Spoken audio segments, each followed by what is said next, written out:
Hey, Penny. Long time no see. What? What do you want? I just wanted to see how you were getting on.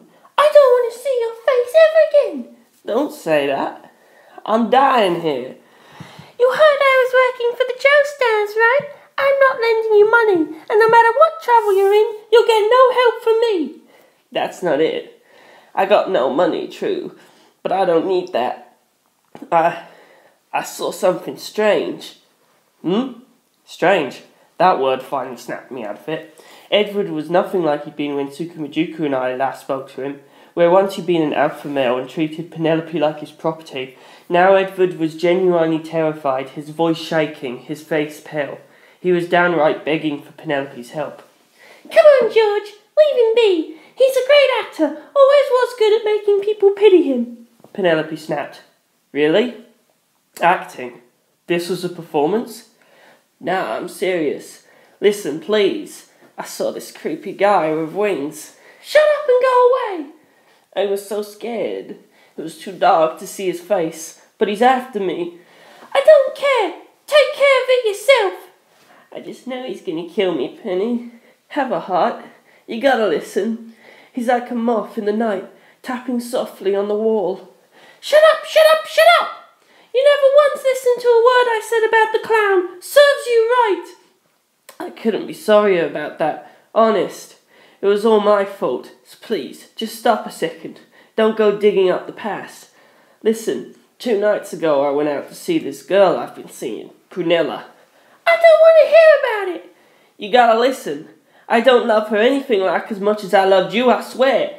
I don't care. You better stop or... Penelope was so angry now she stopped walking. How could she not be?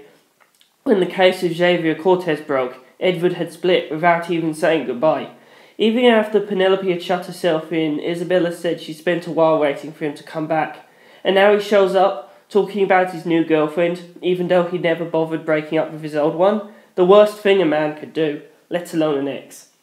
So I was lying in bed with Prunella when I suddenly woke up. Did you not hear me say stop? I don't want to hear it! Penelope roared. I knew how she felt, but her anger was so explosive it scared me. Come on now, just ignore him. Let's go, I said, trying to calm her down and pull her away. Then I saw her face. There were veins bulging on her forehead. Her lips were curled back, baring her teeth. She looked downright mad. This wasn't going to work. Penelope was beyond the help of words. But Edward was too wrapped up in his own affairs to notice. He was standing at the base of the bed, black as the devil, so quiet he hardly seemed real. Something red trickled down from Penelope's nose. Blood. She was so furious there was blood running down her chin. If you don't stop talking, I'll kill you, she said. I was too scared to try and stop her. While I dithered, there was a burst of wind around me. Had the wind changed? No, there was a rumbling below me, and the sound was moving, coming closer. What the... I looked around, half expecting to see all the dogs and cats on the island rushing towards me. But nope, what was actually happening was far more terrifying. The ground itself was moving. It swirled, gathering itself around us. A mound of earth raced by, like a carnivore hell-bent on devouring the crops. It passed behind me, heading for Edward. I knew it wasn't a thief or nothing. Thieves don't watch people when they sleep. They don't wear clothes that make them look like they got wings. I'm going to kill you, Edward! Stop it now, or you'll die! Both of them kept talking, oblivious to the other. Penelope's nosebleed had dyed her chest red, and Edward's eyes were focused on nothing. The very fact he hadn't noticed what was going on was possibly the most frightening part of all this. Just look! I opened my mouth to yell, but the dirt and grass around him heaved, and 4 walls shot up around him. But Edward didn't stop mumbling. I was too scared to get up. Then he spoke. Close your eyes, lie down, and think about tomorrow, he said. He was about to be swallowed in a 5-meter wide square of dirt. I said stop! Penelope hissed, another squirt of blood shooting out of her nose. I took one look at her and knew this was all her doing. I don't know what he meant, but I knew one thing. This black-winged man was going to do something awful to me.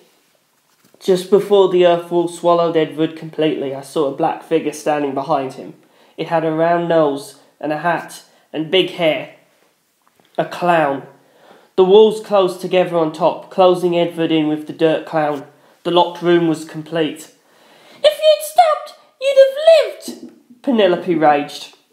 Penelope had finally learned to make a locked room without using her clothes, and the evil clown inside. Part of me was actually impressed. Penelope's wound had given her concrete power and she turned it into a weapon. Given the source of her powers, I immediately decided to call it a wound. Injury was too coarse, and trauma sounded too medical, and the implication that it was mental suffering was too strong. This wound was both physical and emotional, and grew over time. But this was no time to go naming things. Was I an idiot? I had time to be weirdly impressed later. "No, Penelope, stop!" I said, forcing myself to speak. "Don't kill him!" Penelope didn't even look at me. "It's not me." Of course not. It was the clown. "Edward! Run!" I yelled, dashing towards the locked room. There was no door or window, just the walls. Grass woven tightly together, dirt plugging up the cracks. I tried yanking on the grass, but the holes filled quickly with more grass and dirt. The walls were alive. "Ah!" Edward screamed inside. Had the clown got its noose on him? Fundamentally, the point of a locked room murder was to make a murder look like a suicide. But if Edward died like this, and someone found him, would the police think he built a room of dirt and grass and hung himself inside? I didn't know.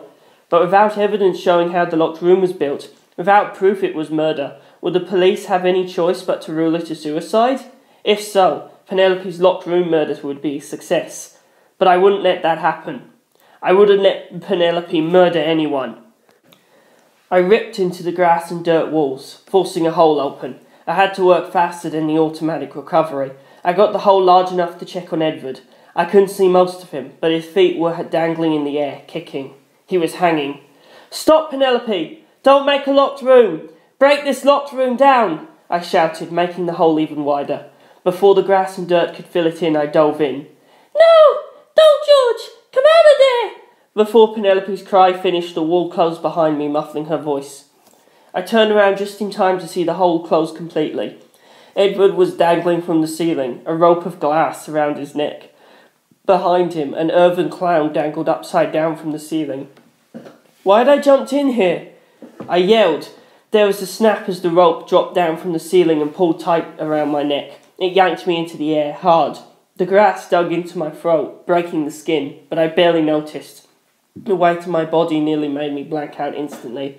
Luckily my neck didn't break, but the noose was choking off my windpipe and jugulars, cutting off the flow of air to my brain. With my blood not moving, my entire body gasped for oxygen. The pain was so great I tried desperately to loosen or break the noose, but it wouldn't budge. Instead, more tendrils slithered down, weaving themselves into the noose, making it stronger. I was starting to panic. The dirt clown moved its face next to mine, watching me die. Now I was really panicking, but I couldn't. Not now. My legs couldn't reach the ground, and this clown was about to make sure I died. I wasn't getting out of this by brute forcing my way free. Think! I had to think. How could I break the locked room? Penelope. Could Penelope save me? No. She'd made the locked room. Penelope had no idea what was happening inside it. Anything that happened would be the clown's fault in her mind. Penelope was even less aware that she was doing all this than the clown staring emotionlessly into my eyes. After Edward and I were dead, she'd cry a while, tell everyone a clown killed us in some mysterious room, and then forget all about it the moment the funerals were over. I couldn't rely on her at all. I had to think of a way to break the locked room myself, without brute force, but that just might be possible. If I could break the idea of a locked room somehow, the point of a locked room was to make murder look like suicide. If I could somehow provide evidence that this was murder, if I could leave that behind somehow, the police would have to investigate further. Then that would destroy the locked room's function. I yelled, not because of this idea, but because the pancakes and tea I'd had for breakfast had come up my throat and were dripping back down into my windpipe. Shit, my breakfast was going to kill me before this noose did. I had to hurry, but carefully. I couldn't screw this up. I pulled my knife out of my back pocket. It was a pocket knife, mostly designed for opening wine. The blade was 3 centimetres long. I kept it around for self-defence because I was pathetic, but today I was very grateful to have it. I pulled my shirt up and stabbed the knife into my bare belly. I yelled, gargling the vomit in my windpipe. My vision was getting blurry. I could barely see. I knew the clown was still there, though. There was a shrill ringing in my eyes, and I was about to pass out entirely. But I couldn't panic. I had to write. Feeling my way across my belly with the knife, I wrote a message that the clown would have to read. Murder. Nice and simple. I barely made it. While I was writing the final R, I lost consciousness, and the world went black before my eyes. I saw a tiny light in the darkness, and wondered if that was the entrance to the afterlife. It seemed so warm. Should I jump on in? No, I wasn't done with this world yet. But just as I was starting to feel rather rapturous, my ass hit the ground, the ceiling opened, sunlight streamed in, and I threw up more than I've ever thrown up before. I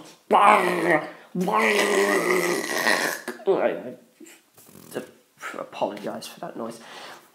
Once my stomach and lungs and pipes were totally clear, I felt so happy I wondered if I could split this joy with Penelope, who was clutching me and crying. I'm sorry. Edward was unconscious but alive. I was relieved to see it. My belly throbbed, but it would heal in time. Or so I thought, but apparently I dug a little too deep, and the word murder would remain upside down in my belly forever.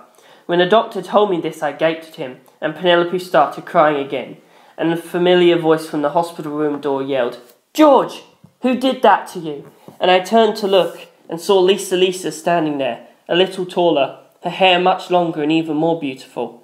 I hid my bare belly, and Penelope wiped her eyes and stopped crying.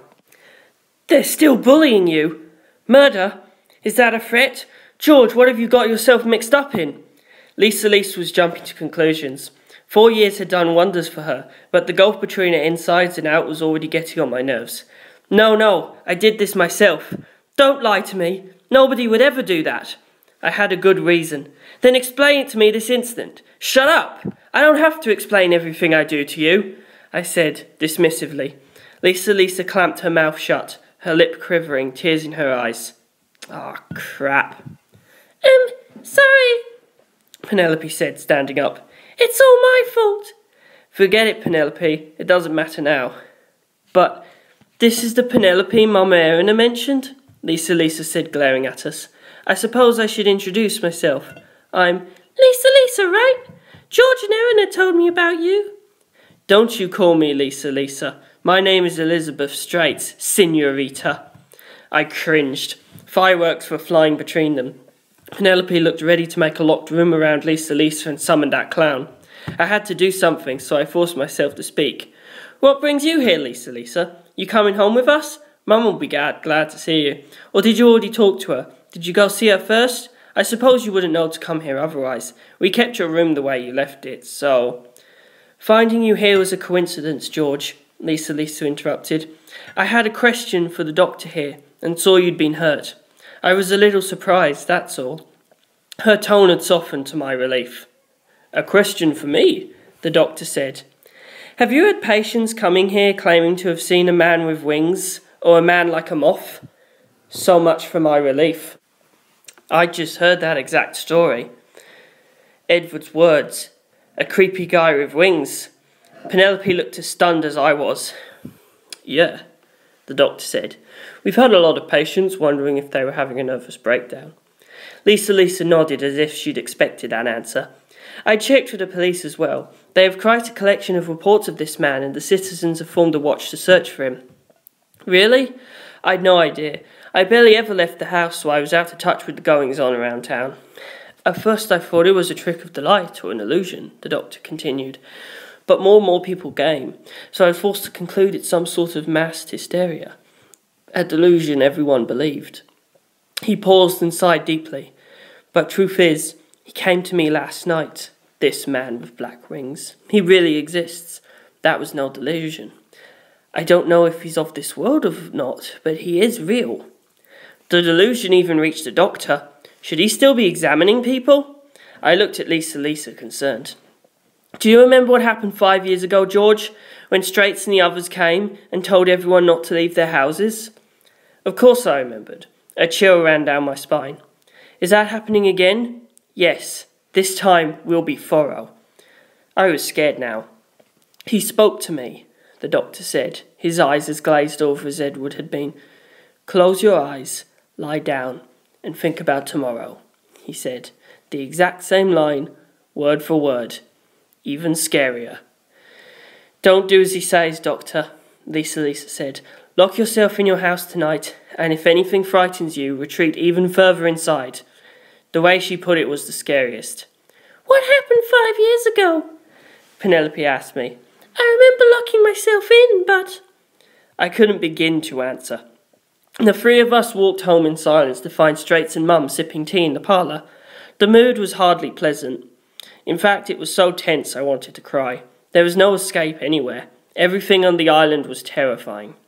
After greeting them, Lisa said, Mama Erina, I think it's time George knew the truth about what happened to his father. Mum put her teacup on the table. Yes, I suppose you're ready to hear the story, even if it is a frightening one.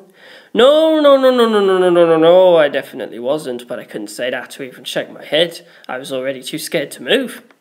Should I wait in my room? Penelope said. Mum shook her head. You should stay too. This story concerns not just the Joestar family, but all mankind. And then she told the story. I know the name Dio, God in both Italian and Spanish, as the name of an uncle of no blood relation. My father had uncovered the plot of Dio's to slowly poison my grandfather George, and when the police came to arrest him, he'd resisted, and the Joestar mansion had burned to the ground. That much was as I'd heard it, but the ending was different. Dio did not die. Mum's story began with that correction. Dio Brando, he'd kept the name even after being adopted by the Joestars, had stabbed my grandfather right in front of Jonathan and the police, then put on a stone mask found in an Aztec ruin in Mexico. He'd wiped blood across the surface of it, and long needles had shot out and stabbed him in the head. What should have killed him instead turned him into a vampire. He destroyed the police with ferocious strength and fought with my father. In the end, both survived the fire with substantial injuries. My father met a man named Willow A. Zappelli, who taught him a secret method of breathing based on ripples, called Hamon breathing. Armed with this technique, my father fought Dio again in a small English town called Win Knight's Lot. Dio could rob a body of all heat in an instant, and my father seemed close to losing, but managed to turn the tables and emerge victorious. But he failed to confirm the kill, according to Lisa's evaluation, and let the vampire fall into the valley. While Dio's body had been destroyed by my father's Hamon, he managed to cut off his head before the Hamon reached it and survived. He lay low for 2 months without a body, surviving with the help of his zombies. Then he snuck aboard the ship my parents were taking their honeymoon on, and fought my father a 3rd time. As my mother reached the engine room they were fighting in, some sort of bodily fluid light beam shot out of Dio's eyes and pierced my father's hands and throat. On the brink of death, my father used his last breath to send Hamon whippling through a zombie that attacked, manipulating the zombie into destroying the ship and the zombies on it. My mother wanted to die with him, but he convinced her to take baby Lisa, found crying near her mother's corpse, and climb into the special box Dio had constructed. 2 days later she was found floating in the box by some fishermen on the Canary Islands. When this long, insane story ended, Straits said, Ever since Dio opened the long-lost door to the land of the dead, complex echoes of fate and casualty have led to dark powers rearing their heads in many lands, and we've been unable to stop the fallout from these completely. On this island, it seems another zombie or vampire has appeared, even though we thought we killed them all 5 years ago. I remember the sunlight turning Mr. Hernandez to dust, and the Hamon Lisa had used to destroy Alejandro Torres and couldn't stop shaking. This is an island, Lisa said. Vampires and zombies can't come here by land. There are larger islands, more populated islands, but this is the 2nd incident on La Palma. We're starting to wonder if there's a stone mask on this land. Lisa looked right at Mum. Mama Erina, we have a question for you. We've spoken to the fishermen that rescued the 2 of us. They said they found us 100 kilometres southeast of La Palma, floating in a big black box that looked like a coffin. A coffin? Antonio Torres had called me the White Raft, but it was actually a black coffin. Lisa glanced at me quickly, then continued. It was big enough to fit a full-grown man. There were cushions on the inside, and it was designed to shield the occupant from external blows. It sounds a little excessive for a coffin, but that's what the fishermen all called it. Was it a coffin, Mama Erina? I looked at Mum, and she seemed to be gritting her teeth against some pain. She stared grimly back at Lisa, but didn't answer. The fisherman also said when you stepped out of your coffin raft, you had a baby, me, and something else, in a bundle made from fabric torn off the hem of your dress. They said you clutched it closely to you, and that it was about the size of a human head. The size of a head? Then Lisa thought it was a head? You didn't bring Dio Brando's head to the Canary Islands, did you, Mama Erina? Lisa asked. You wouldn't have left George's father's body on a sinking ship and brought a vampire's head with you, shielding it from the sunlight, right? There was a harsh gleam in her eye. This was what she'd meant by thorough. They were not even planning on showing mercy to family, but that question crossed the line.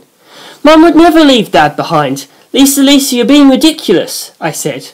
But Lisa never took her eyes off Mum. Why wasn't Mum saying anything? She could silence Lisa with a word. My desire to defend her was slowly giving way to anxiety. At last she broke her silence. That was not Dio Brando's head. Thank goodness. Of course it wouldn't be. Stupid Lisa. I was about to yell at her when Mum spoke again.